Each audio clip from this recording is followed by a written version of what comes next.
Hello everyone, welcome back to Legally Blind.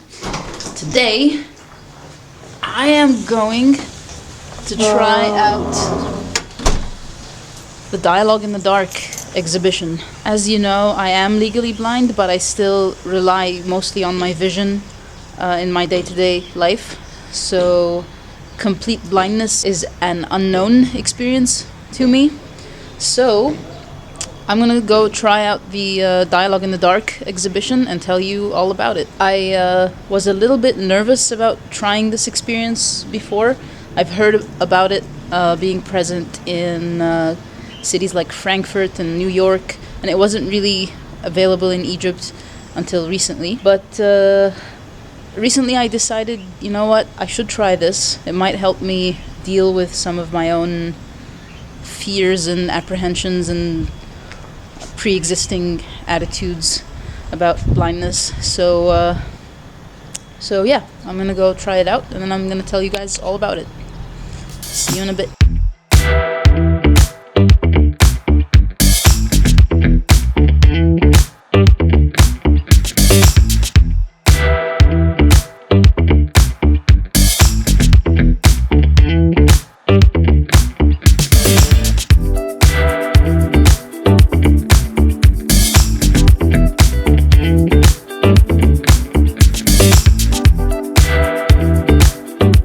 Just got back from Dialogue in the Dark. It was a really good experience. I highly recommend it. I want to tell you a little bit about what happens when you go there. The first thing that happens is that you are given a white cane.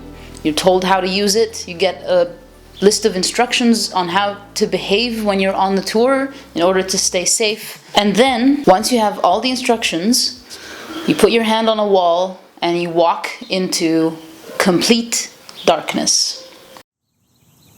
Once you're in the complete darkness, your blind guide meets you. The guide uses their voice and the cane to guide you through 4 different spaces or rooms. They ask you, what can you hear? What do you think you're touching right now? What do you think the floor is made of? Do you think this plant is real or not? Things like that. So you'd identify things that you might find in a park. For example, if you're going on a walk in the park. We got to identify vegetables and spices by smelling them, touching them. We also got to identify various objects in a marketplace.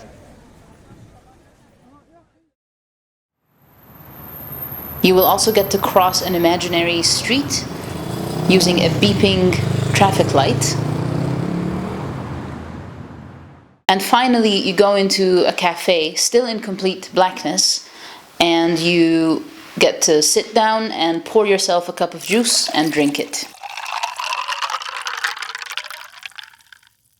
While you're there, you also get the opportunity to have a conversation with the guides who work there. You can ask them questions about blindness or how they go about their lives. They're really open and welcoming, and the whole experience was very positive. Although I am visually impaired, I still rely primarily on my vision, so there was actually an element of fun in turning off that primary sense and seeing how well I do with all the others. The most interesting thing that happened to me on the tour was a moment when I actually heard a wall coming at me.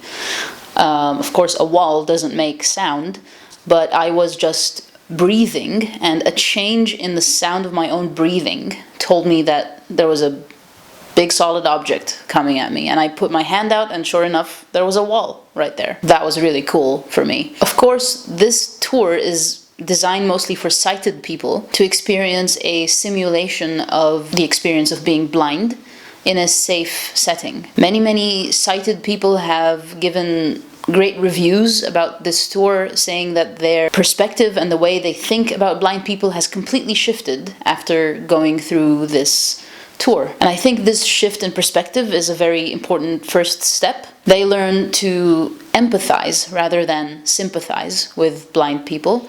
They learn that blind people don't really need or want anyone to feel sorry for them. They actually just want to be treated like everybody else and to be included in society and accommodated. Some of the sighted people who have gone through this experience even felt like this amazing ability to use all the other senses so efficiently is almost like a superpower. So people actually stop seeing blindness as a necessarily negative or terrible thing. I really hope that people who go through this experience, especially kids, will actually grow up to understand why accessibility is so important, to demand that accessibility options be present at their workplace, to employ people with disabilities, to design businesses and products that actually have people with disabilities in mind. For me, that would ultimately be the long-term goal of such experiences. So I highly recommend this tour. If you are a sighted person, take a couple of friends and go do it. If you are a blind or visually impaired person, maybe take a couple of sighted friends or family members and have them go through that tour as well. Dialogue in the Dark is found in many countries around the world, sometimes with slightly different names, and it has just opened in Cairo recently, so if you live in Cairo, you can find them on Google Maps. I'll leave their contacts also in the description below. If you have already gone through an experience like this or taken friends or family to try this, let us know in the comments below how that went. And if you liked this video, please like, share, and subscribe to the channel, and check out my Patreon page. See you next time.